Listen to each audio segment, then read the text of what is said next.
मंडळी, आजच्या घडीला आपण आहार-विहाराचे नियम अजिबात पाळत नाही बघा.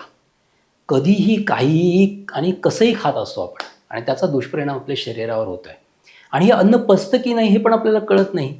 परंतु आज मी तुम्हाला तुम्ही खाल्लेलं अन्न व्यवस्थित पचतंय की नाही याच्याबद्दल एक छोटीशी सायन्स सांगणार आहे. मी मागच्या एका व्हिडिओमध्ये सांगितलं होतं की तुमच्या पोटाचा आरसा म्हणजे जिव्हा आहे. परंतु या जिभेवरून तुम्ही कसं ओळखणार हो की तुमचं अन्न पचतंय की नाही?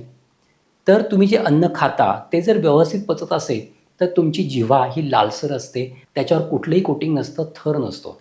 परंतु तुम्ही खाल्लेलं अन्न जर व्यवस्थित पचत नसेल, तर तुमच्या जिभेवर एक पांढरा कोट येतो, ज्याला आम्ही सामजिव्हा असं म्हणतो. म्हणजे ही जिव्हा साम असेल, तर तुमच्या पोटातलं अन्न व्यवस्थित पचत नाही आहे, हे समजायला हरकत नाही.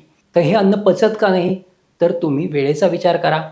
तुम्ही किती अन्न खाताय त्याचा विचार करा आणि कोणतं अन्न खाताय याचाही विचार करा. जेणेकरून त्याच्यावर तुम्हाला काम करता येईल आणि तुमचं अन्न व्यवस्थित पचायला लागेल आणि तुमची जिव्हा साफ, छान लाल होईल.